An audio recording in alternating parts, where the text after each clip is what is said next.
8 سے انشاءاللہ، اگرچہ یہ آیت تقریباً مکمل ہو گئی تھی۔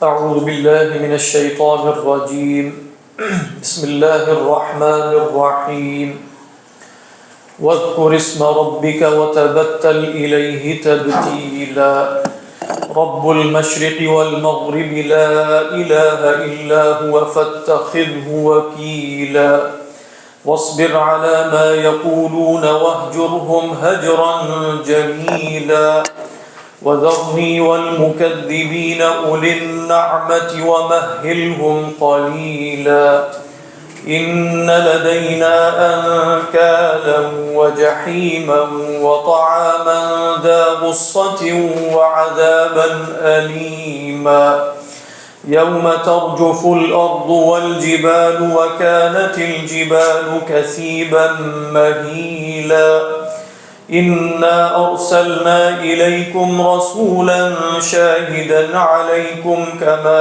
أرسلنا إلى فرعون رسولا فعصى فرعون الرسول فأخذناه أخذا وبيلا فكيف تتقون إن كفرتم يوما يجعل الولدان شيبا السماء منفطر به كان وعده مفعولا إن هذه تذكرة فمن شاء اتخذ إلى ربه سبيلا صدق الله العظيم رب اشرح لي صدري ويسر لي أمري واحلل عقدة من لساني يفقهوا قولي اللهم ألهمنا رشدنا وأعذنا من شرور أنفسنا اللهم انفعنا بما علمتنا وعلمنا ما ينفعنا وزدنا علما اللهم صل على سيدنا محمد وعلى آل سيدنا محمد وبارك وسلم آمین یا رب العالمین۔ حضرات، جو آخری آیت ہم پڑھ رہے تھے پچھلی نشست میں، آیت نمبر 8 کہ وَاذْكُرِ اسْمَ رَبِّكَ، ذکر کیجئے اپنے رب کے نام کا، اور یہ عرض کیا تھا کہ اذکر اسم ربک اور اذکر ربک، قرآن مجید میں یہ دونوں تعبیرات استعمال ہوئی ہیں، اور دونوں میں فرق جو علماء نے کیا وہ یہ ہے کہ اذکر ربک میں ذکر لسانی اور ذکر قلبی دونوں شامل ہیں۔ لہذا جہاں اللہ سبحانہ وتعالی نے فرمایا کہ بھئی اپنے جی میں خدا کو یاد کیا کرو، تو وہاں آیا وَاذْكُرْ رَبَّكَ فِي نَفْسِكَ وَاذْكُرْ رَبَّكَ، اور جب کہا جائے گا اذکر اسم ربک تو اس سے مراد لازماً ذکر لسانی ہو۔ یقیناً اس میں ذکر قلبی شامل ہے، لیکن ایسا ذکر قلبی کہ جس میں لسان بھی اس کا ساتھ دے رہی ہو۔ تو یہ بہرحال ان دو تعبیرات میں فرق ہے۔ باقی اصلاً یہ آیت اس مقصد کے لیے نہیں آئی جو بعد میں محل نزاع بنا کہ ذکر اسم ذات ہو سکتا ہے یا نہیں، وہ بھی مختصراً ہم نے پچھلی نشست میں عرض کر دیا تھا۔ تو فرمایا کہ وَاذْكُرِ اسْمَ رَبِّكَ وَتَبَتَّلْ إِلَيْهِ تَبْتِيلًا، تو تبتل کے بارے میں عرض کیا تھا کہ یہ با تا لام کا جو مادہ ہے یہ کاٹنے کے لیے استعمال ہوتا ہے۔ تو بتول بھی اس لیے کہا جاتا ہے کسی کو کہ اگر وہ شہوات سے منقطع ہو، جس نے اپنے آپ کو شہوات سے اور لذات سے دور کیا ہو تو اس کو بتول کہا جاتا ہے۔ تو وَتَبَتَّلْ إِلَيْهِ، تو اس میں مراد ہے، دیکھیں تبتل کے ساتھ دو لفظ آتے ہیں، یعنی دو صلے آتے ہیں، ایک ہے ان کا اور ایک ہے الا کا۔ تو یہاں ان کا ذکر نہیں کیا، یعنی یہ نہیں کہا کہ وَتَبَتَّلْ عَنْ الا، یعنی جس سے آپ کٹیں گے اس کے ساتھ ان آئے گا، اور جس کی طرف کٹیں گے یعنی جس کی طرف آپ رخ کریں گے، متوجہ ہوں گے، اس کی طرف الا آئے گا۔ تو وَتَبَتَّلْ إِلَيْهِ، تو کہہ دیا گیا کہ اپنے آپ کو کاٹ لیجئے، بلکہ کاٹ لینے کا ترجمہ نہیں ہے، کٹ جائیے، منقطع ہو جائیے، الیہ، اس کی طرف۔ اور پھر ساتھ فرمایا تبتیلا، تو تبتیلا جو ہے وہ تبتل سے نہیں آیا، اگرچہ ہے مفعول مطلق ہی۔ تو آپ جانتے ہیں کہ مفعول مطلق جو ہے اس کو لانے کی 3 وجوہات ہوتی ہیں، اور اس سے زیادہ نہیں ہوتی۔ وہ 3 وجوہات کیا ہیں؟ یا تو تاکید ہوتی، اور تاکید کی بہت سی وجوہات ہو سکتی ہیں، یعنی مفعول مطلق میں تاکید کئی دفعہ یا اکثر رفع مجاز کے لیے ہوتی ہے۔ تو مجاز کا احتمال اگر آپ نے، جیسے آپ نے کہا کلم اللہ موسیٰ تکلیما، تو کلم اللہ موسیٰ اگر کہا جاتا تو شاید مجاز مراد ہوتا کہ بھئی کلام کہہ دیا، لیکن کلام سے مراد جیسے وحی نازل کرنا ہے۔ لیکن جب فرمایا کہ کلم اللہ موسیٰ تکلیما تو مفعول مطلق لا کر تاکید لا کر مجاز کے احتمال کو رفع کر دیا گیا۔ مفعول مطلق لایا جاتا ہے عدد کے بیان کے لیے، کس کے لیے؟ عدد کے بیان کے لیے، یعنی ضربتہ ضربتین، ضربتہ ضربتن۔ اسی طرح مفعول مطلق لایا جاتا ہے نوع کے بیان کے لیے کہ بھئی میں نے وہ فعل کیا تو وہ کس نوع کا تھا۔ اس کے کئی طریقے ہوتے ہیں، ان میں سے ایک طریقہ یہ ہوتا ہے جیسے آپ کہیں کہ بھئی ضربتہ ضربۃ تأدیب مثلا، تو یہاں اب میں یہ نہیں بتانا چاہ رہا کہ میں نے اسے ایک دفعہ مارا، دو دفعہ، تین دفعہ، بہت زور سے مارا، بلکہ کیا مارا، کیوں مارا ہے؟ ضربۃ یعنی میرے مارنے کی نوعیت کیا تھی، وہ ضربۃ تأدیب ہے۔ جو مفعول مطلق نوع کے بیان کے لیے آتا ہے اس کا ایک طریقہ کیا ہوتا ہے کہ آپ اس باب کی بجائے کسی اور باب سے لے آئیں۔ ان طرق میں سے ایک طرق یہ ہے، تو وتبتل الیہ تبتیلا، تو یہ نہیں کہا کہ وتبتل الیہ تبتلا کہ آپ ان کی طرف اللہ کی طرف کٹ جائیے، بلکہ وتبتل الیہ تبتیلا، تو بتا دیا کہ یہ کٹنا جو ہے اس میں کاٹنا بھی شامل ہے، اس کی نوع میں کاٹنا بھی شامل ہے، کیونکہ تبتیل ہے اپنے آپ کو، اپنے دل کو غیر اللہ کے علاقات سے منقطع کر کے، کاٹ کر اپنے آپ کو اللہ کے لیے خالص کیجئے۔ تو یہ دونوں چیزیں اس میں جمع ہو گئی، تو اس میں گویا کٹنے کی ایک خاص نوعیت کا بیان ہو گیا، تو وتبتل الیہ تبتیلا، یہ بات سمجھ میں آ گئی کہ نہیں؟ تو یہ ہے اصلا۔ اور باقی اس میں پھر جو مفاہیم اخذ ہو جاتے ہیں وہ بہت سے، وہ مفاہیم یہ ہیں کہ بھئی انسان خود بخود تو نہیں ہوتا اس طرح کہ اللہ کی طرف خالص ہو جائے، بلکہ محنت کرنی پڑے گی، مجاہدہ کرنا پڑے گا، یہاں تک کہ رسول اللہ صلی اللہ علیہ وسلم کو بھی مجاہدہ کرنا پڑے گا، ان کو بھی مجاہدہ کرنا پڑے گا۔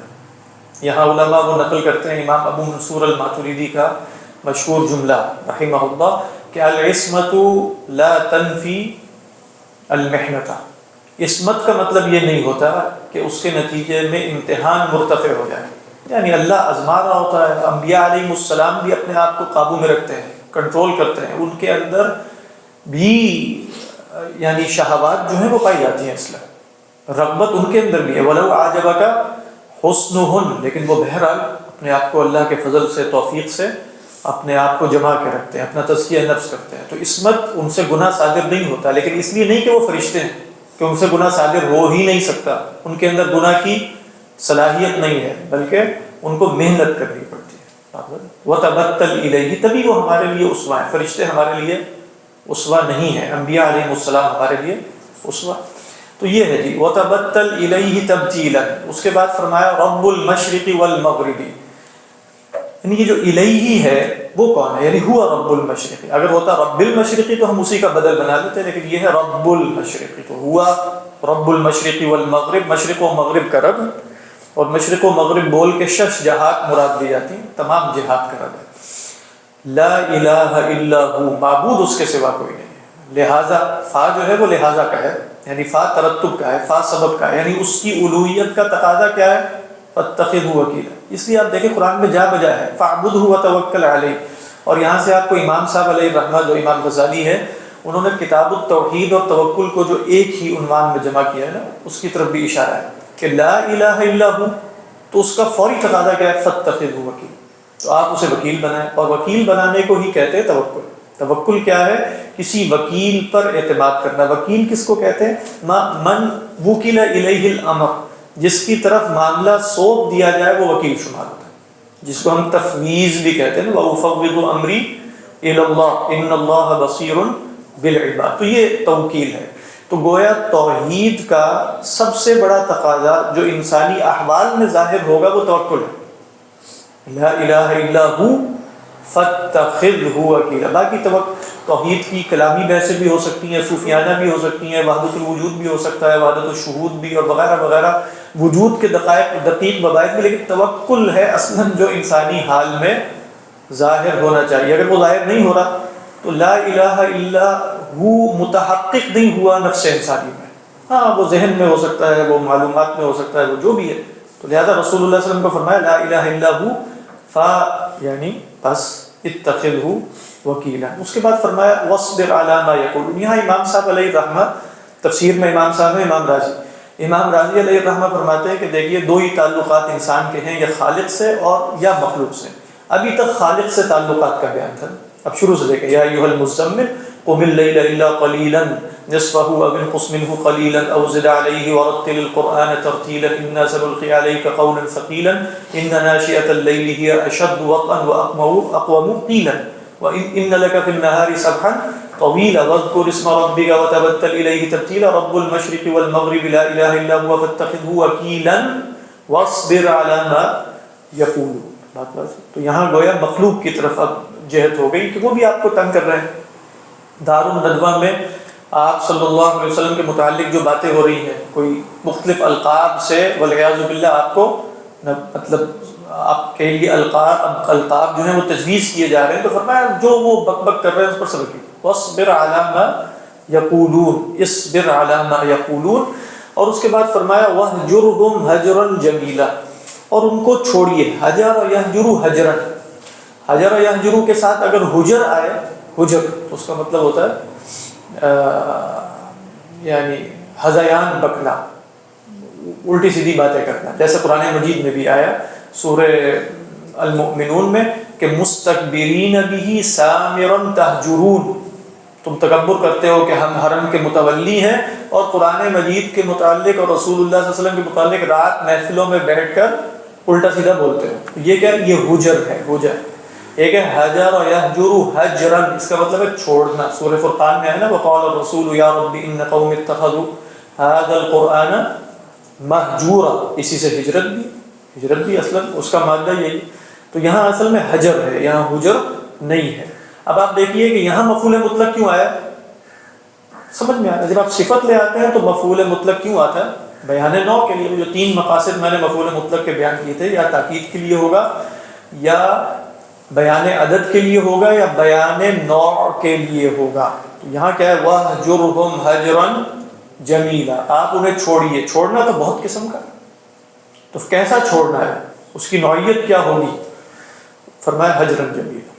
تو علماء نے کہا کہ حجرًا جمیلا جیسے بعض صحابہ سے سیدنا مجاہد سے اور مروی کہ لا عتاب معه، جس میں کوئی برا بلا کہنا نہ ہو، بس یعنی وَإِذَا خَاطَبَهُمُ الْجَاهِلُونَ قَالُوا سَلَامًا، یعنی ایسے اچھے طریقے پر جدائی اختیار کرنا کہ مستقبل میں بات چیت کی راہ کھلی رہے.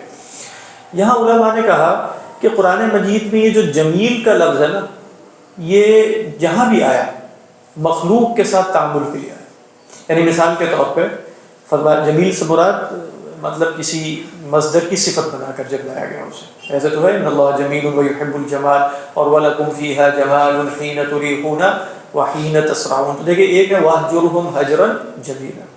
اسی طرح آپ دیکھیے کہ اللہ کے رسول صلی اللہ علیہ وسلم کو حکم دیا گیا کہ بھئی آپ ازواج مطہرات سے کہیے کہ کیا کریں، وہ آ جائیں، اگر وہ نان نفقے میں اضافہ چاہتی ہیں تو میں انہیں طلاق دے دیتا ہوں. اُسَرِّحْكُنَّ سَرَاحًا جَمِيلًا، یعنی بہت اچھے طریقے پر رخصت کروں گا. یہ بھی مخلوق کے ساتھ تعلق. آپ دیکھیے سیدنا یعقوب علیہ السلام نے کیا کہا، وہاں بھی یہی تھا، کیا فرمایا فصبر جمیل، وہاں بھی مخلوق کے ساتھ معاملہ ہے نا. اسی طرح آپ دیکھیے سورہ حجر میں کیا کہا، ان الساعۃ آتیۃ فاصفح الصفح الجمیل، فاصفح الصفح الجمیل. تو وہاں بھی کیا ہے، گویا مخلوق کے ساتھ جو انسان کا تعلق ہے وہ مبنی علی الجمال ہوگا، مبنی علی، یہاں تک کہ طلاق بھی ہو رہی ہے، نکاح ختم بھی ہو رہا ہے، تو وہاں بھی کس شے کو پیش نظر رکھنا ہے، جمال. وَسَرِّحْكُنَّ سَرَاحًا جَمِيلًا، تسریح بِإِحْسان، اور آپ دیکھیں احسان میں بھی حسن ہی کا مفہوم ہے. تو یہ بھی وَهْجُرْهُمْ هَجْرًا جَمِيلًا. آپ انہیں کیا ترجمہ حضرت تھانوی کا، خوبصورتی کے ساتھ الگ ہو جائیے. یہاں جیسے صوفیہ کہتے ہیں کہ وَهْجُرْهُمْ هَجْرًا جَمِيلًا سے مراد یہ تو نہیں ہے کہ آپ دعوت دینا چھوڑ دیں، تو مراد ہے کہ یہ اصلاً تبتل الیہ تبتیلا ہی کی شرح ہے. اچھا تبتیلا میں جب اللہ کی طرف کٹ جانا ہے تو کیا مخلوق سے کوئی تعلق نہیں رہے گا؟ مخلوق سے تعلق تو رہے گا، ان کے ساتھ اٹھیں گے بھی، بیٹھیں گے بھی، دعوت بھی دیں گے، جو واجبات شرعیہ ہیں وہ بھی برقرار رہیں گے.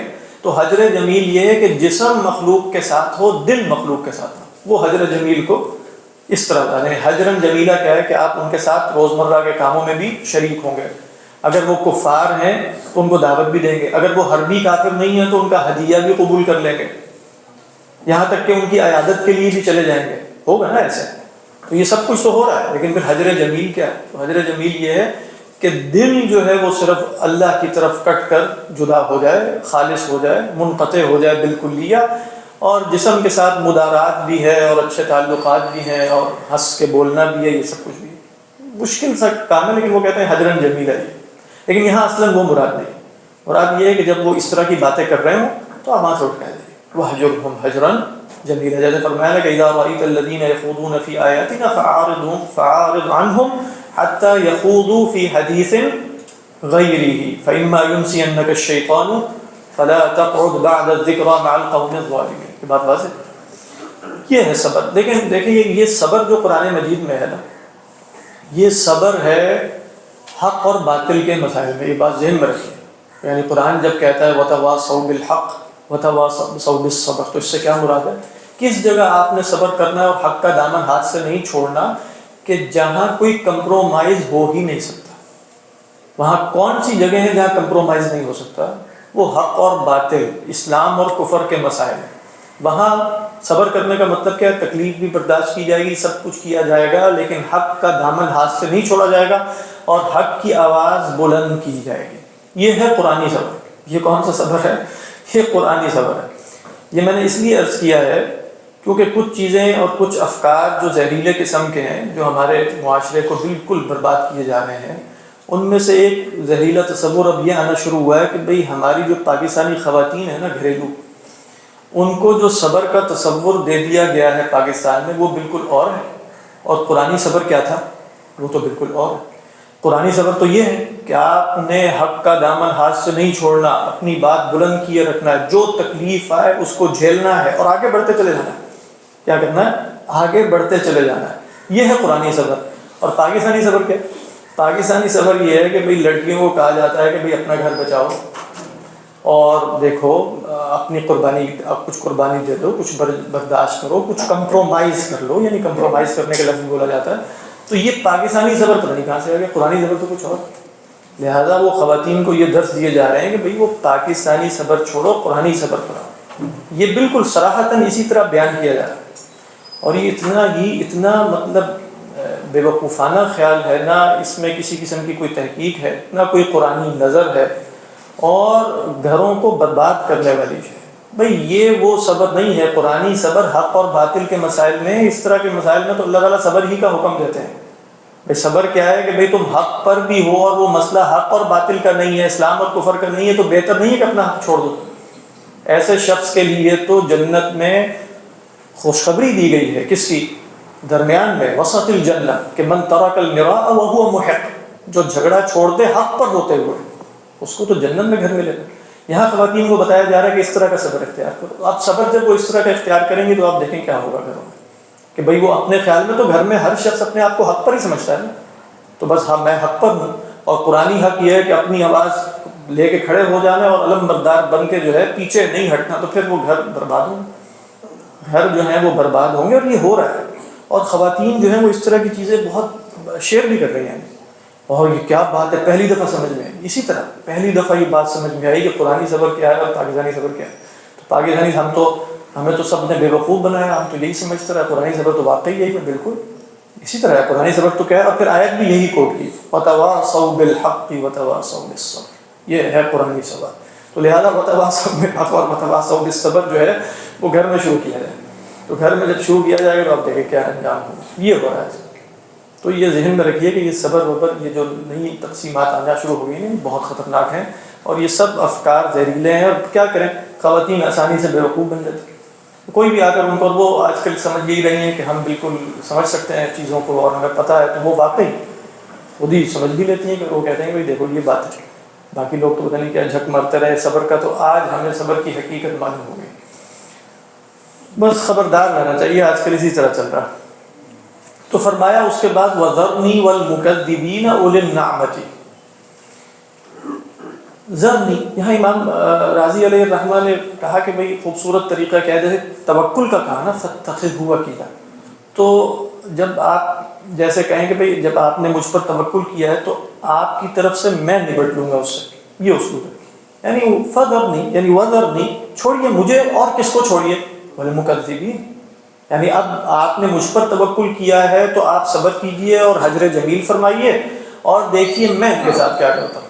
ذرنی والمکذبین. باقی یہ ذرنی کا جو لفظ ہے یہ ان افعال میں سے ہے جس کے بارے میں اہل لغت یہ کہتے ہیں کہ عربوں نے اس کا ماضی چھوڑ دیا. یعنی یہ وہ افعال ہیں کہ امیتت الافعال الماضیہ من، جس کے افعال ماضیہ وفات پا گئے. یعنی عرب استعمال ہی نہیں کرتے. یعنی اصل میں وزیرہ، وزارہ نہیں، وزیرہ، وزیرہ یذر، تو وزیرہ عرب استعمال نہیں کرتے، صرف مضارع استعمال کرتے ہیں اور فعل امر استعمال کرتے ہیں، مصدر بھی استعمال نہیں کرتے. وزیرہ یذر وزرا، تو یہ فعل امر ہے نا. ذرنی مجھے چھوڑیے، اور والمکذبین اور ان جھٹلانے والوں کو چھوڑیے. مفہوم کیا ہے؟ مجھے چھوڑیے میں ان سے نپٹوں گا. مطلب یہی ترجمہ ہوتا ہے. اور مجھ کو ان جھٹلانے والوں، ناز و نعمت میں رہنے والوں کو چھوڑ. ہاں چھوڑ دیجیے. تو فرمایا وَذَرْنِي وَالْمُكَذِّبِينَ أُولِي النَّعْمَةِ. اُولِي النِّعْمَةِ نہیں کہا، تین الفاظ ہیں، ایک ہے نعمہ، ایک ہے نعمہ، ایک ہے نعمہ. نعمہ کہتے ہیں اس شے کو جو بطور انعام دی جائے. مطلب ما ینعم، جو انعام کے طور پہ دی جائے وہ کیا شے ہوتی ہے؟ وہ نعمت ہے. نعمہ کہتے ہیں خوشی کو، یعنی اس نعمت ملنے کے نتیجے میں جو دل کو فرحت اور سرور کی کیفیت حاصل ہوتی ہے وہ کیا ہے؟ مسرہ جو حاصل ہوتا ہے وہ ہے نعمہ. اور نعمہ کیا ہے؟ نعمتوں میں ہونے کی کیفیت، تنعم، جس کو آپ کیا کہتے ہیں؟ تنعم. تو اولی النعمہ کہا اللہ تعالیٰ نے، یعنی یقیناً جو نعمتوں کی کیفیت میں ہوگا اسے نعمتیں حاصل ہیں. بات بات ہے. یعنی اگر آپ کہیں گے نا اولی النعمہ، تو اولی النعمہ تو ہم سب ہی ہیں. یعنی کوئی شخص ایسا نہیں ہے جو اولی النعمہ نہ ہو، جس کے پاس اللہ کی نعمتیں نہ ہو. لیکن اولی النعمہ کہا گیا کہ نعمتوں میں ہونے کے نتیجے میں جو بطر اور تکبر اور گھمنڈ اور ایک عیش کوشی اور اس طرح کی جو کیفیات حاصل ہوتی ہیں وہ کیا ہے؟ وہ نعمہ ہے. وہ کیا ہے؟ وہ نعمہ ہے. ضروری نہیں ہے کہ نعمت والے شخص کو نعمہ بھی حاصل ہو، کیونکہ نعمہ کے اندر تکبر بھی ہے، نعمہ کے اندر شیخی خورا ہونا بھی ہے، نعمہ کے اندر گھمنڈ بھی ہے، اپنی نعمتوں پر ناز بھی ہے اور نعمتوں کی نسبت اپنی طرف کرنا بھی ہے. یہ ہے نعمہ. جی نعمہ ہے خوشی اور فرحت اور سرور کی کیفیت، اس کو کیا کہتے ہیں؟ نعمہ. اس لیے کہتے ہیں کہ یعنی نعمہ جو ہے وہ تو مطلب بری نہیں ہے، یعنی نعمہ اچھی بات ہے. قل بفضل اللہ وبرحمتہ فبذلک فلیفرحوا. اور یہاں جو فلیفرحوا ہے یہ اور قسم کا، اور ان اللہ لا یحب الفریحین جو ہے نا وہ نعمہ والی کیفیت ہے. وہ کون سی کیفیت جو ادھر بتائی؟ اولی النعمۃ. تو اس لیے قرآن مجید میں جن کو مترفین کہا جاتا ہے نا ان کو یہاں کیا کہا گیا؟ اولی النعمہ. کیونکہ مترفین کے اندر بھی جو مفہوم ہے وہ صرف نعمت کا نہیں ہوتا، بلکہ اس نعمت کے کچھ برے نتائج جو ان شخصیات میں ظاہر ہو رہے ہوں وہ بھی مراد ہوتے ہیں. تو کیا فرمایا؟ ذرنی والمکذبین اولی النعمۃ ومہلہم قلیلا. اور اے نبی صلی اللہ علیہ وسلم انہیں کچھ مہلت دیجیے. اچھا قلیلا اب آپ دیکھیے مفعول مطلق کی بھی صفت ہو سکتی ہے، یعنی ومہلہم تمہیلا قلیلا، اور یہ بھی ہو سکتا ہے کہ یہ ظرف محذوف کی صفت ہو، یعنی ومہلہم زمنا قلیلا، کچھ عرصے کے لیے انہیں مہلت دے دیجیے. جیسے ہم سورۃ طارق کے آخر میں پڑھتے ہیں کہ انہم یکیدون کیدا واکید کیدا فمہل الکافرین امہلہم رویدا. ان لدینا انکالا وجحیما، بے شک ہمارے پاس انکال ہیں. انکال کس کی جمع ہے؟ نکلن کی. نکلن کس کو کہتے ہیں؟ القید الثقیل کو، صرف قید کو نہیں. ایک ہوتا ہے نا جو بیڑی ڈالی جاتی ہے پاؤں میں، اس کو کیا کہا جاتا ہے؟ نکلن. لیکن وہ بھاری ہو، بیڑی کے لفظ کے اندر ویسے بھاری ہونے کا تصور ہے، تو نکل کہتے ہیں القید الثقیل کو. تو ہمارے پاس تو کیا ہے؟ کیا ترجمہ؟ بیڑیاں ہیں. ان لدینا انکالا وجحیما، جحیم کہتے ہیں بھڑکتی ہوئی آگ کو، جحیمت النار. ہمارے پاس بھڑکتی ہوئی آگ ہے والعیاذ باللہ. وطعاما ذا غصۃ، اور ہمارے پاس ایک ایسا کھانا ہے جو گلے سے اترتا نہیں ہے. غصہ کہتے ہیں ما یغص فی الحلق، کہا جاتا ہے غصہ بالطعام، یعنی غصہ فلان بالطعام کا مطلب ہے گلے میں کھانے کے نوالے کا پھنس جانا، ایسے کہ نہ اترے نہ نکلے، نہ اترے بنے نہ نکلتے بنے. یہ کیا ہے؟ غصہ. تو جو شے پھنس جاتی ہے نا جا کے، اس کو کیا کہتے ہیں؟ غصہ. اور جو غصہ یہ طعام کے لیے ہوتا ہے، غصہ طعام، اور اگر مجہول استعمال کیا جائے تو وہ شخص ہوتا ہے غصہ بالطعام، غصہ یعنی غصہ سے مجہول، غصہ بالطعام، تو طعاما ذا غصۃ وعذابا علیما، اور بڑا دردناک عذاب۔ یہاں ویسے مطلب آپ دیکھیں اولی النعمہ کے مقابلے میں یہ چیزیں لائی گئی ہیں نا، تو عموماً علماء نے نقل نہیں کیا، لیکن ابن عاشور علیہ رحمہ فرماتے ہیں کہ اصل میں جیسے یہ چار چیزیں جب بتا کے نا ان کے جو نعمت میں ہونے کا تصور ہے وہ بتا دیا، یعنی اصل میں کیا اولی النعمہ کہ جو مرضی چاہیں کریں، کوئی قید نہ ہو، حریت اور آزادی، اگرچہ وہ ایک ایبسٹریکٹ تصور ہی ہے، وہ آزادی تو کسی کو حاصل نہیں ہوتی، لیکن انسان چاہتا تو یہی ہے نا، اور میرے پاس اتنا ہے کہ میں جو چاہوں کروں۔ اس کی جگہ کیا ہے؟ انکالا، ان لدینا انکالا، اور اس کے بعد فرمایا کہ وجحیما، مطلب عیش کوشی اور لذتوں میں ہونا، اس کے مقابلے میں کیا ہے؟ جحیم، اور پھر انواع و اقسام کے جو کھانے اویلیبل ہیں اس کے مقابلے میں آ گیا طعاما ذا غصۃ، اور پھر فرماتے ہیں ان سب کو ایک ہی لفظ میں بیان کر دیا وعذاب الیم، یعنی جحیم بھی عذاب میں ہے، اور انکال بھی عذاب میں ہے، اور طعام بھی ذا غصۃ بھی عذاب الیما میں داخل ہے۔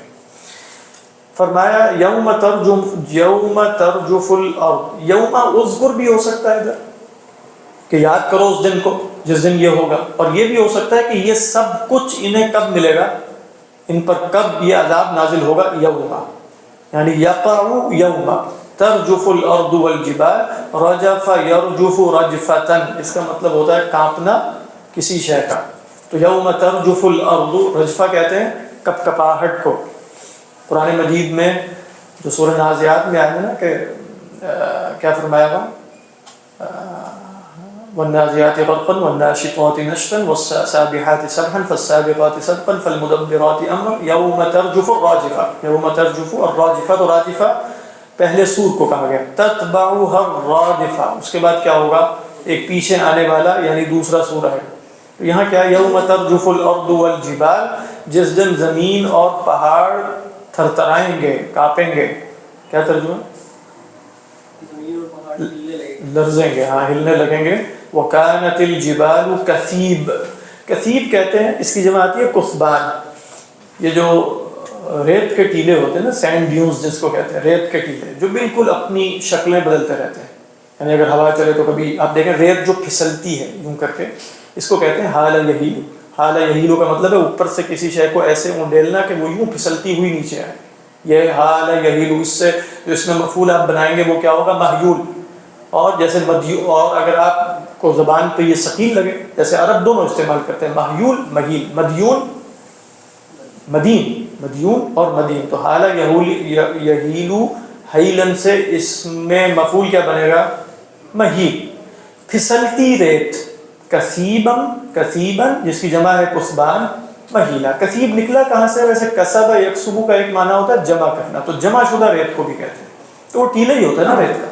تو پہاڑ پگھلتی تو نہیں، خیر پھسلتی ریت کے مانند ہو جائیں گے، ٹھیک ہے، ریگے رواں ہو جائیں گے، نہیں کیسے خوبصورت ترجمہ ہے، ٹھیک، پہاڑ جو ہے وہ ریگے رواں ہو جائیں گے۔ اللہ عالم، جیسے اللہ فرماتے ہیں کہ وَتَرَى الْجِبَالَ تَحْسَبُهَا جامدۃ وہی تمر مر السحاب، تو یہ ریگے رواں کا جو مفہوم ہے نا وہ آ گیا، تمر مر السحاب، سنا اللہ۔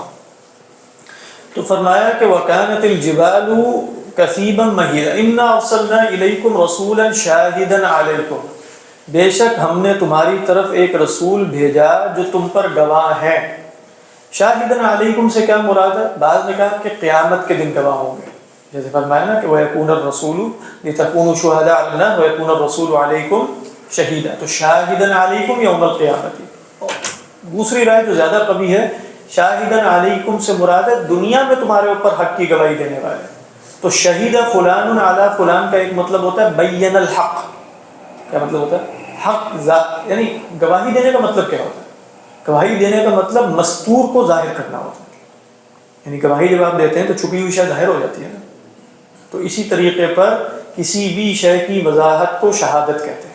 تو بعض نے کہا کہ شاہدن علیکم ای بالتبلیغ والدعوت، تمہیں خدا کا پیغام پہنچاتے ہیں، دعوت الدین دیتے ہیں، یہ کیا ہے؟ یہ شاہدن علیکم، تو ہم نے تمہاری طرف ایک رسول بھیجے شاہدن علیکم کما ارسلنا الی فرعون رسولا، جیسا کہ ہم نے فرعون کی طرف ایک رسول بھیجے۔ دیکھیں یہاں جو دونوں جگہ نکرہ آیا نا، رسولا رسولا، یہ بھی ہو سکتا ہے کہ یہ نکرہ ہونا تفخیم کے لیے، یہ بھی ممکن ہے، لیکن بعض علماء نے کہا کہ تشبیہ میں اصل تشبیہ رسول کی رسول سے ہے کہ ارسال کی ارسال سے ہے۔ کیا تشبیہ ہے؟ یہاں تشبیہ ارسال کی ارسال سے، تو رسول کا ذکر یہاں فی نفسی ہی مقصود نہیں ہے، تو لہذا اس کو نکرہ میں لے کر آئے۔ یہ بات سمجھ میں آ رہی کہ نہیں آ رہی؟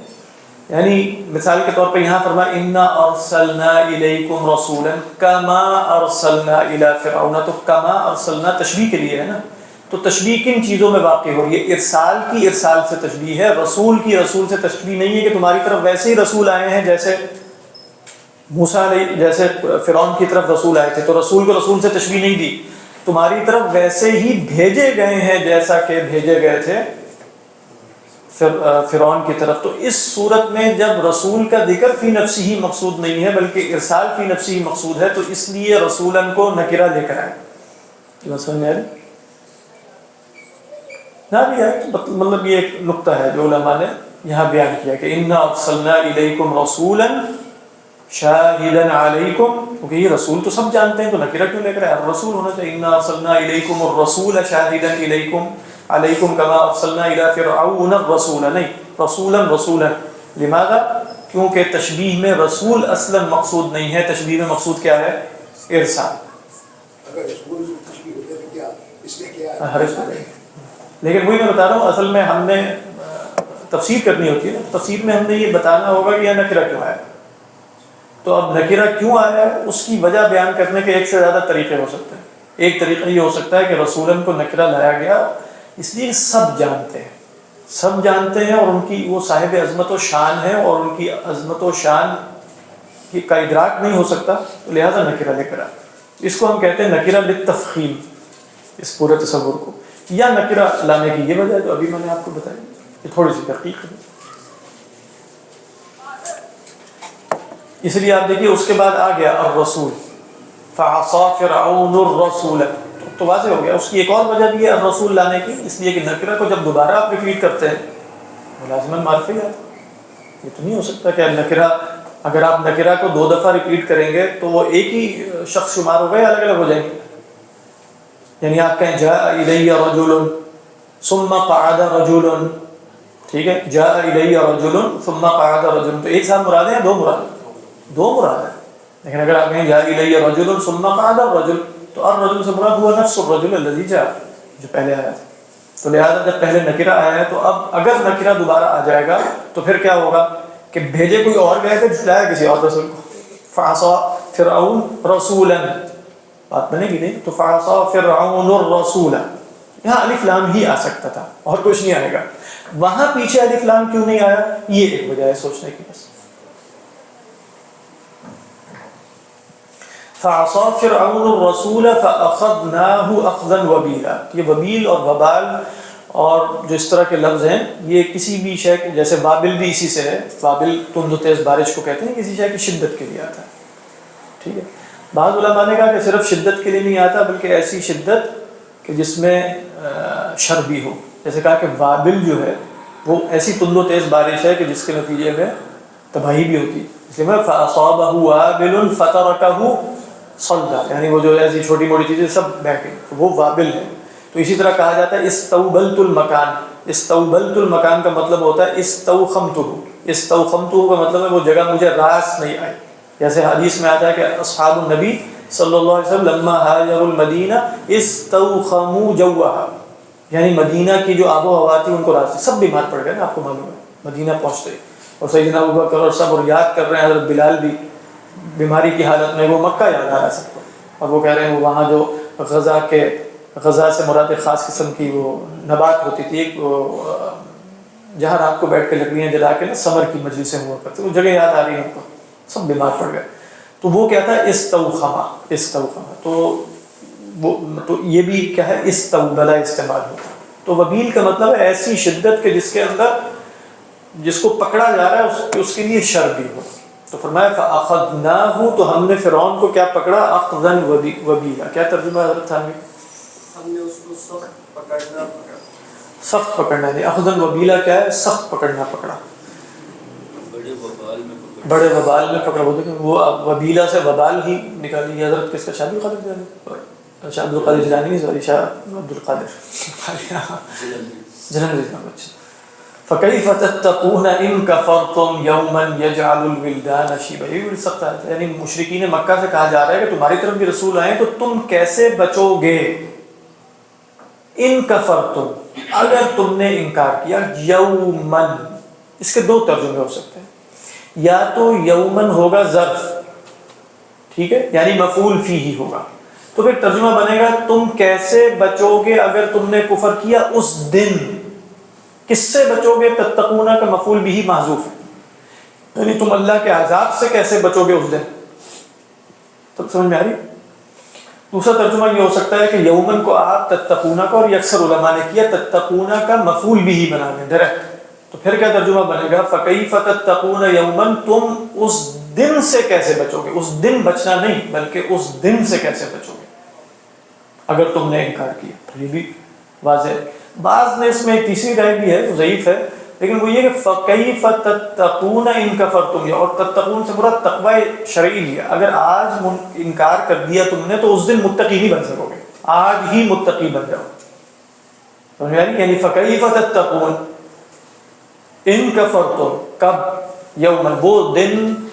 وہاں وہ دن امتحان کا دن نہیں ہے، وہ جزا کا دن ہے، لہذا وہاں تقوی کسب نہیں ہو سکتا. تقوی یہیں کسب ہوگا. تو فَكَيْفَ تَتَّقُونَ إِن كَفَرْتُمْ يَوْمًا، اس دن کیسے متقی بنو گے. یہ رائے بہرحال ضعیف ہے، لیکن بعض علماء نے نقل کی ہے. زیادہ قوی رائے کیا ہے؟ اس دن کیسے بچو گے تم. فَكَيْفَ تَتَّقُونَ إِن كَفَرْتُمْ، اس دن کیسے بچو گے. حضرت حامی نے کیا رائے اختیار کی؟ دن سے کیسے، وہ بھی ٹھیک ہے، یعنی تتقون کا مفعول بھی بنا لیا انہوں نے. یہ دونوں آراء قوی ہیں، یعنی یہ دونوں آراء جو ہے نا، یعنی چاہے آپ اس کو ظرف بنائیں یا آپ اس کو مفعول بھی بنائیں. اور تیسری رائے جو ہے وہ یہ ہے کہ تقوی سے مراد بچنا ایک فزیکل سینس میں نہیں، بلکہ تقوی سے مراد اصطلاحی تقوی ہے، متقی ہونا یعنی دنیا میں. اس دن سے یومن، اس دن کی صفت کیا ہے؟ یجعل الولدان شیبا، وہ اپنی شدت اور ہولناکی سے بچوں کو بوڑھا کر دے گا. یومن یجعل الولدان شیبا، ولدان ولد کی جمع، اور شیبا اشیب کی جمع. اشیب، شاب یشیبو کس کو کہتے ہیں؟ بالوں کا سفید ہونا. شاب یشیبو، بالوں کا سفید ہونا. تو یوم، ہاں وہ دوسرا ہے، یعنی وہ شاب جو ہے وہ شب یشبو سے ہے، وہ ہے شابن. اس کا مادہ کیا ہے؟ شین بابا. اور شبت النار اصل میں ہے آگ کا بھڑکنا. اس کے اندر جو بھڑک ہے اور اس کے اندر جو جوش ہے، جوانی کا جو جوش ہوتا ہے، اس کو جیسے جب آپ شباب کہتے ہیں نا، جیسے اس کی جمع بھی جیسے شباب، شین بابا، تو گویا اس کے اندر ایک شعلہ سا ہے. وہ شعلہ آہستہ آہستہ کم ہوتا چلا جاتا ہے اور وہ شعلہ باہر آ جاتا ہے. یعنی جو حضرت زکریا علیہ السلام نے فرمایا واشتعل الرأس شیبا، نے کہا کہ وہ شعلہ جو ہے باہر نکلا ہے. واشتعل الرأس شیبا، تو شیب کیا ہے؟ سفیدی، سفیدی. تو اشیب کیا ہے؟ اور اس کی جمع کیا ہے؟ شیب. اصل پہ جمع ہے شویب، یعنی فعلن کے وزن پہ جمع ہے. تو وہ آپ جانتے ہی ہیں کہ وہ اس طرح ہو جاتی ہے. ہاں، اس کے دو مفہوم لیے گئے. جیسے ایک مفہوم یہ ہے کہ یہ جیسے امام صاحب علیہ الرحمٰن نے نا یہاں فرمایا کہ بھئی وہ جب ہموم اور غموم انسان پر آتے ہیں تو اس کے نتیجے میں جو ہے وہ اخلاق اور حرارت جو ہے نا وہ جسم میں نیچے چلی جاتی ہے، اور اس سے یہ ہوتا ہے وہ ہوتا ہے، اور تو پھر بال سفید ہونا شروع ہو جاتے ہیں. تو یہ بات ٹھیک نہیں ہے. یعنی کسی پر جیسے آپ دیکھتے ہیں بہت پریشانی سے آگے تو اس پر آپ کہتے ہیں تو بڑھاپا طاری ہونا شروع ہو گیا اور بال سفید ہو گئے. یہ بھی وجہ ہو سکتی ہے. تو غم اتنا شدید ہوگا، ہولناکی اتنی زیادہ ہوگی کہ بچے گویا بوڑھے ہو جائیں. ایک مراد یہ دی. بعض علماء نے کہا کہ اصل میں اس دن کی طوالت مراد، اگر کوئی بچہ اس دن پیدا ہو تو وہ اسی دن ہوتے ہوتے بوڑھا بھی ہو جائے. اتنا لمبا دن ہے. یومن یجعل الولدان شیبا. تو یہ دونوں مرادیں ہو سکتی ہیں کہ یا تو وہ دن طویل اتنا ہے، یہ ضعیف رائے ہے. زیادہ قوی رائے کیا ہے؟ اس دن کی ہولناکی. یہ مراد نہیں ہے کہ واقعی کوئی بچے وہاں بوڑھے ہوں گے. امام غازی فرماتے ہیں کہ وہاں تو بچے بوڑھے نہیں ہوں گے، یعنی بچوں پر وہاں کوئی عذاب نہیں ہوگا اس طریقے پر. لیکن یومن یجعل الولدان شیبا صرف یہ ہے کہ وہ دن ایسا ہے کہ گویا بچوں کو بوڑھا کر دے، اگرچہ کوئی بچہ وہاں بوڑھا ہوگا نہیں. حضرت تھانوی نے کیا فرمایا؟ اس دن سے کیسے بچوں کے جو غایت اشتداد و امتداد سے بچوں کو بوڑھا کر دے گا، یہ کنایہ ہے شدت سے. ہاں دیکھیں ویسے انہوں نے لیکن دونوں مفہوم کیسے خوبصورت طریقے سے جمع کیے، کہتے ہیں غایت اشتداد و امتداد سے. تو اشتداد میں شدت اور ہولناکی کا بیان ہو گیا، امتداد میں اس کی طوالت کا بیان ہو گیا. تو غایت اشتداد و امتداد اللہ عالم. ہاں لیکن شدت کی وجہ سے کنایہ ہے، لیکن یہی یعنی یہ اصلاً نہیں ہے، کنایہ ہے اس. السماء منفطر به، یہاں ایک طویل بحث ہے کہ السماء مؤنث سمائی ہے تو پھر منفطرہ کیوں نہیں کہا. آپ یعنی آپ جانتے ہیں السماء کیا استعمال ہوتا ہے؟ مؤنث سمائی میں ہم پڑھتے ہیں. تو اکثر علماء نے تو جواب یہ دیا ہے کہ بھئی مؤنث سمائی کی تانیث حقیقی ہوتی ہے. بتائیے. نہیں، مؤنث سمائی اسی لیے تو ہے کہ حقیقی نہیں، یعنی اگر وہ حقیقی ہو تو سمائی کا نہیں کرتے. یعنی آپ کہیں زینبو تو زینبو میں کوئی علامت تانیث ہے؟ ہاں کوئی علامت تانیث نہیں ہے، نہ تا مربوطہ نہ الف نہ تا مربوطہ نہ الف ممدودہ نہ الف مقصورہ، یہی تین علامات تانیث ہیں. لیکن وہ مؤنث ہے، کیوں؟ مؤنث حقیقی ہے، مؤنث حقیقی. تو مؤنث سمائی تو نہیں کہہ سکتے نا آپ زینب کو. مؤنث سمائی اس وقت کہا جاتا ہے جب تانیث حقیقی نہ ہو. جب تانیث حقیقی نہیں ہے تو عمومی قاعدہ اہل نحو کے ہاں یہ ہے کہ مؤنث حقیقی نہ ہو تو اس کے ساتھ مذکر کا صیغہ آ سکتا ہے. بس یہ خلاصہ ہے. اس پر بھی رد و قضا بہت زیادہ ہے کہ ہوتا ہے نہیں ہوتا، کیوں نہیں ہوتا، کیا ہے. کچھ لوگوں نے کہا کہ ایسا نہیں ہے، بلکہ یہاں اصلاً جیسے تذکیر لائی گئی ہے اس کی شدت کے بیان کے لیے. مؤنث میں وہ شدت نہیں ہے جتنی شدت تذکیر میں، یعنی السماء منفطرہ میں وہ شدت نہیں جو منفطرن میں. اللہ اعلم. بھی سے کیا مراد ہے؟ دو رائے ہیں، یا تو بعض ظرفیہ ہے یا بعض سببیہ ہے. یہ دو آراء ہیں. بعض ظرفیہ اگر آپ ترجمہ کریں گے تو بنے گا السماء منفطر بذلک الیوم، اس دن آسمان پھٹ جائے گا. اور اگر آپ بعض سببیہ کریں گے تو اس دن کی ہولناکی و شدت کے باعث آسمان پھٹ جائے گا. حضرت تھانوی نے کیا ترجمہ؟ جس میں آسمان پھٹ جائے گا. واہ یا اللہ الباء للآلۃ والضرب. الباء للآلۃ، ہاں ٹھیک ہے. اعلیٰ سے مراد کی اعلیٰ سے مراد بھی ہے کہ اس کے باعث، یعنی اعلیٰ سے مراد بھی اس کے باعث ہی. اس کو عباس سبب یہی کہنا بہتر ہے، کیونکہ آسمان منفطر بی میں بی ہی سے مراد یعنی بی آلۃ ذالک الیوم ٹھیک ہے، لیکن بی سبب ذالک الیوم. بہرحال ہم جو کہ تفسیر اس طرح کی پڑھ رہے ہیں نا، تو ہم ابھی بھی گلاب جامن اٹھاتے ہوئے مجھے یہ خیال آیا کہ ہم حقیقی تفسیر نہیں پڑھ رہے، صرف وہ اس طرح کی تفسیر چل رہی ہے جس میں الفاظ پہ زیادہ فوکس ہے. کیونکہ معنی تو یہ بڑے سخت خطرناک ہے، یہ گلاب جامن کھاتے ہوئے نہیں پڑھے جا سکتے. لیکن ہم جو پڑھ رہے ہیں اس کا مطلب یہ ہے کہ ہماری جو تفسیر کا پڑھنا پڑھانا ہے وہ ٹھیک نہیں ہے. سیدھی سی بات. بسم اللہ.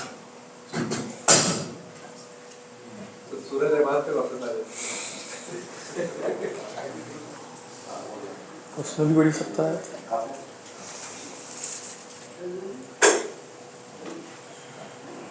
سر اس کی وجہ کیا ہے؟ تھوڑی بہت لائٹر بات ہوگی، اس کی وجہ کیا ہے؟ اس طرح نہیں ہمیں جو ہاں بالکل ہونا چاہیے، بس یہی دل ہمارے اس طرح کے ہیں. کون سے سٹیپس لینے چاہیے تاکہ وہ مطلب تو جیسے وہ آ رہے ہیں کہ صاحب 8 سال میں پڑھتے تھے، وہ روایت ہے کہ 8 سال لگے. بقرہ بھی تنہائی میں پڑھنا چاہیے زیادہ، مطلب دوبارہ صورت پڑھی جائے، بعد میں پڑھی جائے. تفسیر کا اصل میں اور طریقہ ہوتا ہے، بعض اور درس کا اور ایک کرایا ہوتا ہے. بہرحال کوشش یہی کرنی چاہیے کہ تنہائی میں اس کا کرو. ہاں.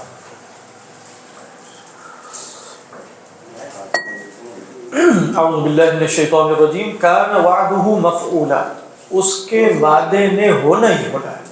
یعنی مفعولا کا مطلب ہے گویا وہ ہو چکا ہے، یعنی جو اللہ نے وعدہ کیا وہ ہو چکا ہے، اگرچہ نہیں ہوا ہوگا.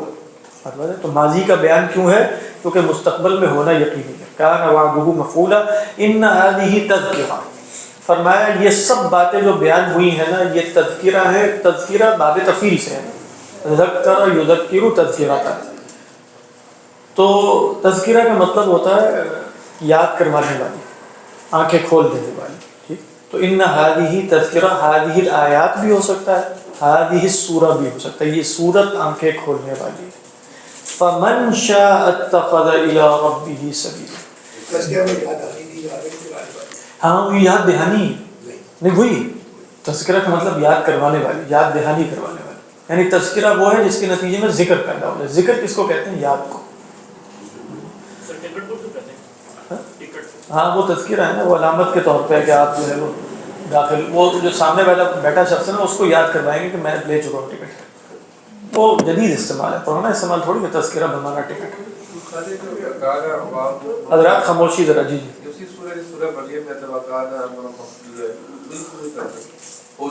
ہو چکا بالکل ایسے. اگرچہ علماء یہ بھی کہتے ہیں کہ کانا بمانا سارا بھی آتا ہے، ہو جانا. یعنی ایک ہے نا کانا بمانا تھا ہمیشہ سے ایسا، اور سارا میں کیا ہے ایسا ہو گیا. یہ بس تھوڑا سا فرق ہے، لیکن دونوں میں یہ ماضی رہے گا. یعنی اگر آپ کہیں گے وہ کانا وعدہ مفعولا، کانا کے اعتبار سے ترجمہ کریں تو اس کا وعدہ ہو پورا ہو چکا تھا، یہ لغوی ترجمہ ہے. لیکن ہم کہتے ہیں اس کا وعدہ پورا ہو کر رہے گا، یہ ہم جیسے سارا کے ساتھ اس کا ترجمہ کر رہے ہیں. کانا وعدہ مفعولا بمعنی صار وعدہ مفعولا. ان هذه تذکرہ فمن شاء اتخذ الی ربہ سبیلا. جو چاہے اپنے رب کی طرف راہ پکڑ لے. یہ جو اسلوب ہے فمن شاء اتخذ، اس اسلوب کے بارے میں عموماً کہتے ہیں یہ جیسے تخیر کے لیے نا، مطلب یہ سب تمہارے لیے آزادی ہے، چاہو تو یہ کر لو چاہو تو نہ کرو. یعنی فمن شاء اتخذ الی ربہ سبیلا میں تخیر ہے، جیسے من شاء فلیؤمن ومن شاء فلیکفر. بعض کہتے ہیں کہ تحدید ہوتی ہے اس میں، لیکن یہاں ایک نقطہ ہے جو علامہ ابن عاشور نے بیان کیا. کہتے ہیں کہ اصلاً فمن شاء اتخذ الی ربہ سبیلا میں نہ تحدید ہے، دھمکی بھی نہیں ہے، نہ اصلاً تخیر ہے. تخیر کا کیا مطلب ہوتا ہے؟ چاہو تو کر لو. بلکہ تحریض ہے. تحریض کس کو کہتے ہیں؟ اکسانے کو، توجہ دلانے کو، حوصلہ افزائی کرنے کو. یہ کیا ہے؟ یہ تحریض ہے. وہ کیسے تحریض ہے اس کے اندر؟ فمن شاء اتخذ الی ربہ سبیلا، وہ فرماتے ہیں کہ گویا بتایا یہ جا رہا ہے کہ یہ سب کچھ واضح ہے نا، یہ سب کچھ یعنی تذکرہ حاصل کرنے میں صرف ایک شے ہے، ایک سٹیپ ہے، ون سٹیپ. یعنی وہ کیا ہے؟ صرف تمہاری مشیت ہے، ارادہ کرو گے تو ہو جائے. مطلب اس میں غایت درجے کی ایک تحریض ہے نا، غایت درجے کی ایک ترغیب ہے.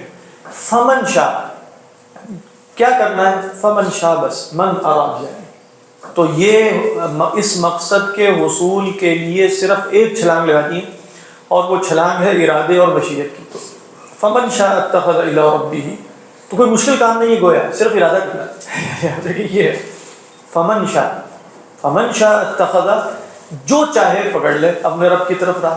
تو گویا اپنے رب کی طرف راہ پکڑنا کس شے پر منحصر ہوا؟ مشیت پہ. بس اچھا لگتا ہے، اس کے اندر ایک ترغیب ہے. فمن شاء اتخذ الی ربہ سبیلا. اللہ کی جو چاہنا ہے وہ ذکر نہیں کیا. دیکھیں اس لیے کہ وہ بتانا، وہ کہنا یہ چاہ رہے ہیں کہ گویا اصل میں یہاں ترغیب ہے. وہاں یوں نہیں کہا جائے گا کہ وما تشاءون الا ان یشاء اللہ رب، وہ اس طرح نہیں کہا. وہ اور لوگوں پہ کہہ دیا، وہ حقیقت کا بیان ہے. لیکن یہاں ترغیب دے رہے ہیں. تو جب ترغیب دے رہے ہیں تو کہہ رہے ہیں کہ اچھا تم نے کیا کرنا ہے؟ دیکھو تذکرہ تو موجود ہے تمہارے سامنے، رب کی طرف راہ پکڑنے کا بس ارادہ کرنا ہے. ان هذه تذکرۃ، تو اب کیا کریں پھر؟ فمن شاء، تو جو چاہے، اتخذ الی ربہ سبیلا، تو جو چاہے اپنے رب کی طرف راہ پکڑ. یہ مراد اللہ علیہ. اور ویسے جہاں وما تشاءون الا ان یشاء اللہ کہا نا، وہاں بھی اصلاً اپنے اوپر اعتماد نہ کرنے کے لیے کہا ہے. وہاں بھی کیا تھا کہ ان هو الا ذکر للعالمین لمن شاء منکم ان یستقیم، جو چاہے سیدھا ہو جائے.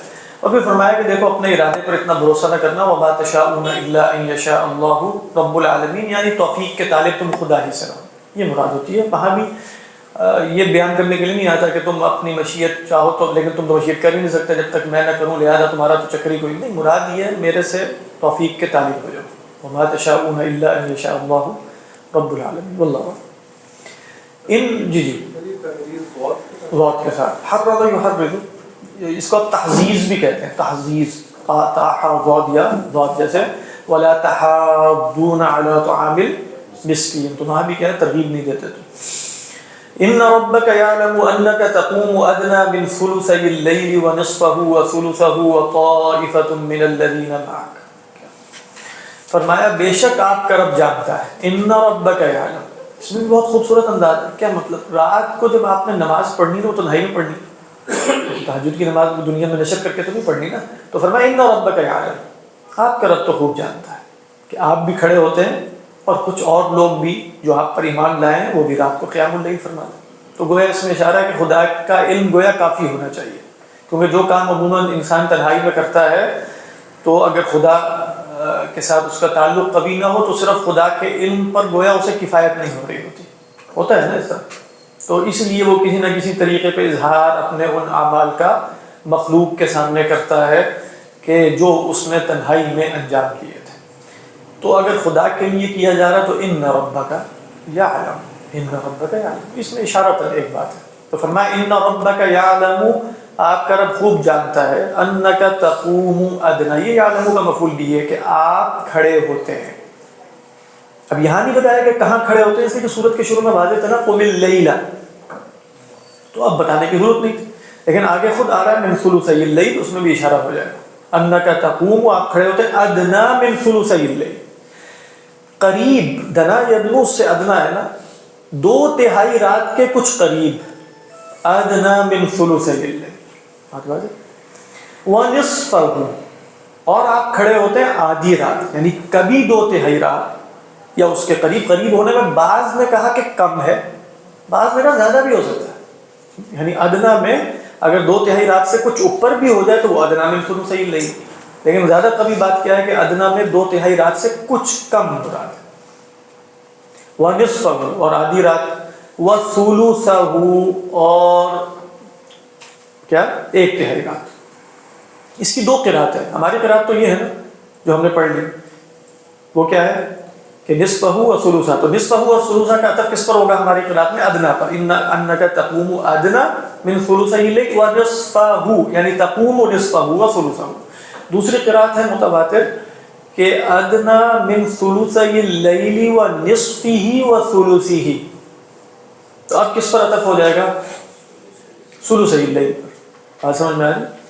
اب ترجمہ کیا بنے گا؟ کیا ترجمہ میں فرق بنے گا؟ تو کیش، یعنی پہلا ترجمہ یہ تھا کہ آپ کھڑے ہوتے ہیں 2/3 رات کے کچھ قریب اور آدھی رات اور 1/3 رات. اب ترجمہ بنے گا آپ کھڑے ہوتے ہیں 2/3 رات کے کچھ قریب اور آدھے کے کچھ قریب اور 1/3 کے کچھ قریب. بس یہ فرق واقع ہوگا. تو ادنا کا تعلق سب سے ہو جائے گا. کیا ہوگا؟ میرے یا ہی آئے گا جی، یا ہی آئے گا. اور مجھے یا ہی آئے گا. یا سے مراد یا بھی نہیں ہے، واو ہی ہے. یعنی اس لیے کہ ایک رات ہوتی تو آپ کہتے ہیں نا، یعنی اگر رات ایک ہوتی تو پھر آپ کہتے یا آپ 3 یا آپ اتنے کھڑے ہوئے. نہیں، آپ اتنے بھی کھڑے ہوئے اور اتنے بھی کھڑے ہوئے، اتنے بھی راتیں بہت سی. یہ تو بات ہو رہی کہ آپ کھڑے ہو رہے ہیں، ہوتے ہیں. ہاں ہاں یہ نہیں ہو جائیں. ہاں، یہ تو اب امر واقعہ کر دیا نا کہ ہم نے آپ کو حکم دیا تھا نا قم اللیل، تو اب آپ نے عمل کرنا شروع کر دیا. ہاں.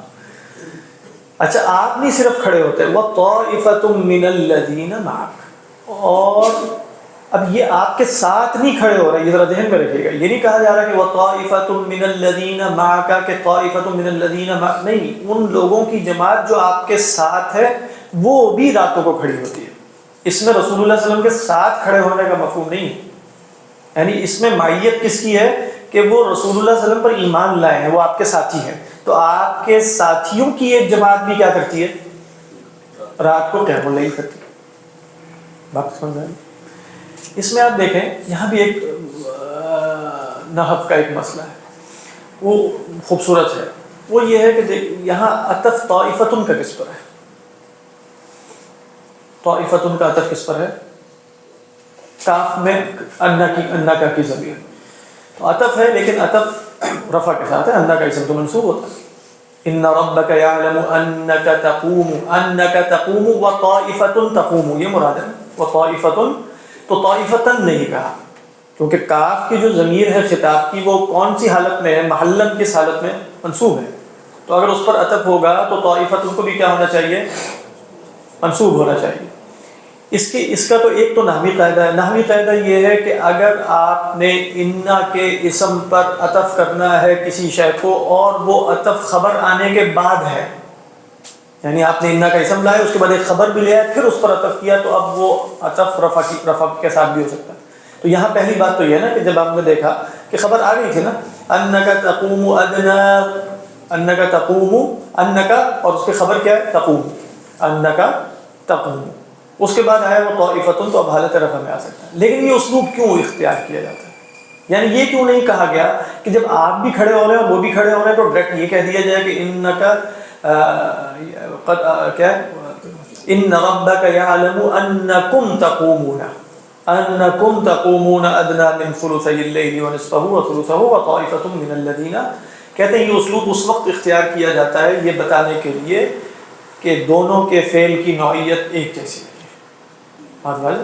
دونوں کے فعل، یعنی اگر رسول اللہ صلی اللہ علیہ وسلم کو جمع کیا جائے تو جیسے آپ کھڑے ہو نہیں، یہ بتانے کے لیے آپ کا فعل خاص ہے اور باقیوں کا فعل اور نوعیت کا ہے، یہ فرق بیان کرنے کے لیے یہ اسلوب اختیار کیا جاتا ہے کہ آپ انا کے اسم پر عطف کریں، ایک خبر لانے کے بعد جب عطف ہو رہا ہے اور وہ حالت رفع میں ہو رہا ہے تو یہ خود ہی معلوم ہو گیا کہ دونوں کا قیام ایک جیسا نہیں۔ رسول اللہ علیہ وسلم کے قیام کی نوعیت اور ہے اور یقیناً اس کے مانند کوئی نہیں ہے، اور باقیوں کے قیام کی نوعیت اور ہے، اور یہاں سے یہ بھی اخذ ہو سکتا ہے کہ شاید رسول اللہ صلی اللہ علیہ وسلم پر فرض ہو اور ان پر فرض نہیں تھا پھر بھی کر رہے تھے، یہ بھی بات علماء ہے، یہ بھی جیسے فعل کی نوعیت میں فرق ہو جائے گا۔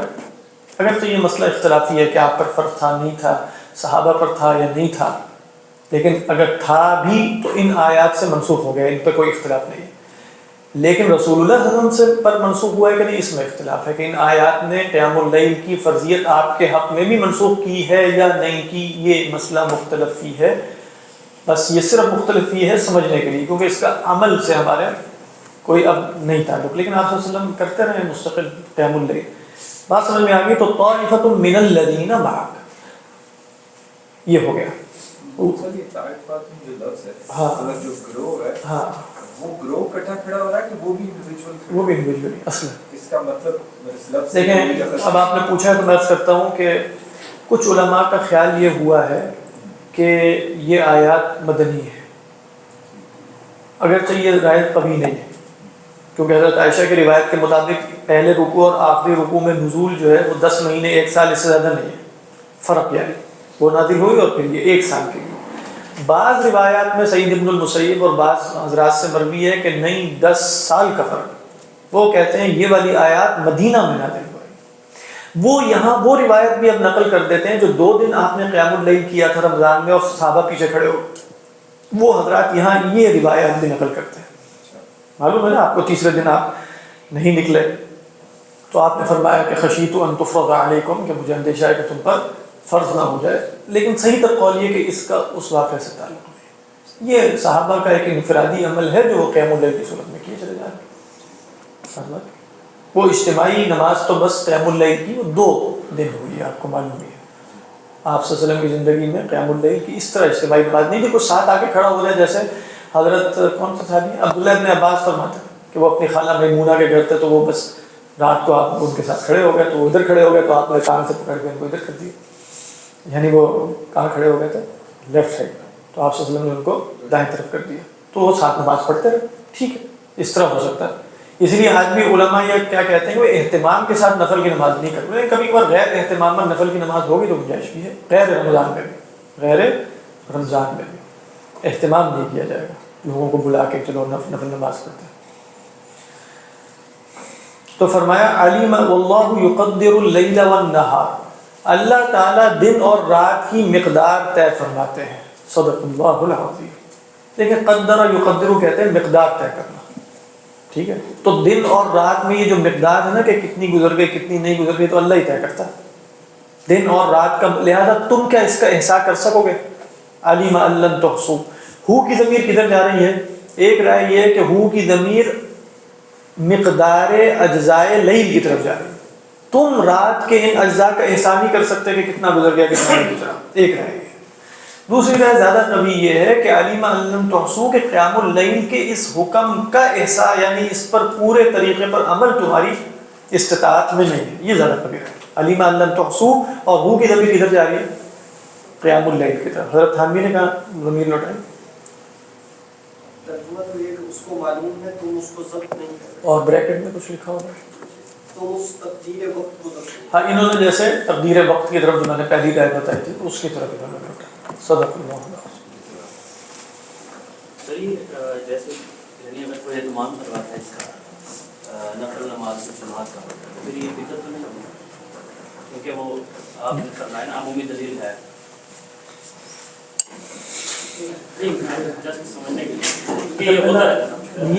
نیت پہ جو چیز ڈیپینڈنٹ ہے نا وہ اصل میں ہے کہ اس سے جب پوچھا جائے گا نا وہ اس کے بارے میں کیا نقطہ نظر رکھتا ہے. اگر وہ کوئی دلیل آپ کو دے کوئی عمومی دلیل جس کے جو قابل اجتہاد اصول فقہ کی روشنی میں ہو, سمجھ میں آ رہی ہے, ایسے نہیں الٹی سیدھی جو بھی بونگی وہ مارے, اگر وہ قابل اجتہاد شے ہو سکے ایک اصولی نگاہ کے نتیجے میں تو وہ بدعت شمار ہے. وہی قاعدہ اگر آپ پیش نظر رکھیں کل امر یتدین بذاتہ ونقطع کیا بعدم نسبتہ الی الدین, یہ بدعت جی میں.